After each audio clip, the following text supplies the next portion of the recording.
Thomas's branch line had a station by a river. As he rumbled over the bridge, he would see people fishing. Sometimes they stood quietly by their lines. Sometimes they were actually jerking fish out of the water. Thomas often wanted to stay and watch, but his driver said, "No, what would the fat controller said if we were late?" Thomas thought it would be lovely to stop by the river. "I should go fishing," he said to himself.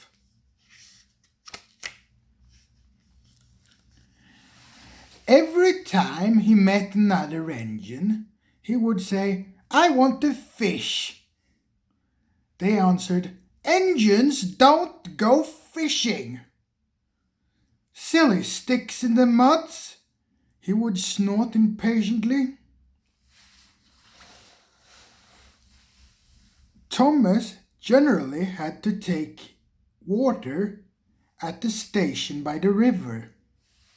One day he stopped as usual, and his fireman put the pipe to the water tower in his tank.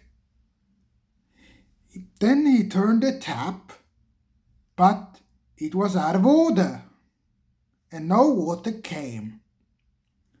"Bother," said Thomas, "I'm thirsty." "Never mind," said his driver.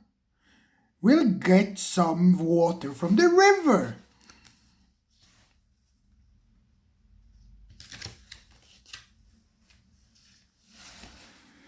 They found a bucket and some rope, and they went to the bridge. Then the driver let the bucket down to the water. The bucket was old and had 5 holes in it.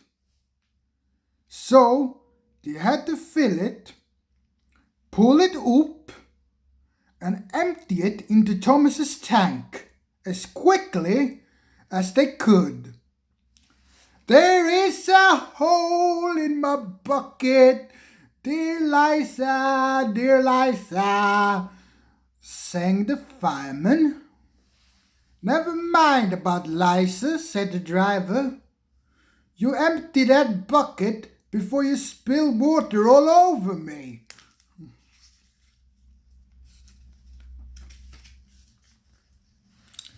They finished at last. That's good," puffed Thomas, as he started, and Anna and Clarabelle ran happily behind. They puffed along the valley, and they were in the tunnel when Thomas began to feel a pain in his boiler, while steam hissed from his safety valve in an alarming way. "There's too much steam," said the driver, and his fireman opened the tap in the feed pipe to let more water into the boiler, but none came.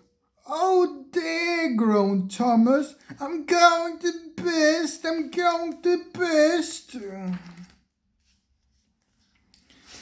They damped down his fire and struggled on.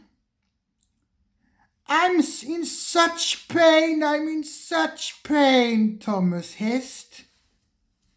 Just outside the last station they stopped.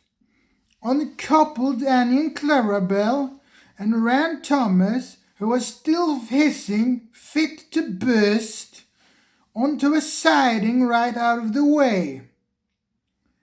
Then the guard telephoned an engine inspector, and the fireman was putting out the fire. Then the driver wrote notices on large letter which he hung in front and behind of Thomas. Danger, keep away. Soon, the inspector and the fat controller arrived. Don't worry, Thomas, they said. We'll soon put you right. The driver told them what happened. So, the feed pipe is blocked, said the inspector. I'll just look in the tank. He climbed up and peered in. Then he came down.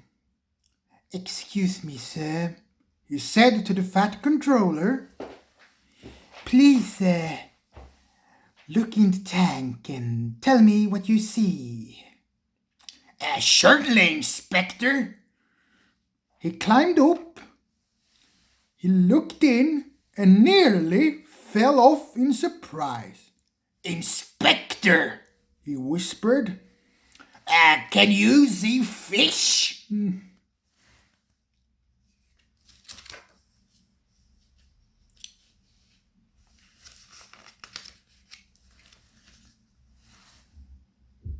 Gracious goodness me, said the fat controller. How did the fish get there, driver? Thomas's driver scratched his head. We must have fished them from the river. He told them about the bucket. The fat controller laughed. Ha ha ha ha ha ha ha ha. Well, Thomas, so you and your driver have been fishing. But fish don't suit you. We must get 'em out of there. So the driver and the fireman fetched rods and nets, and they took turn at fishing in Thomas's tank, while the fat controller told them how to do it.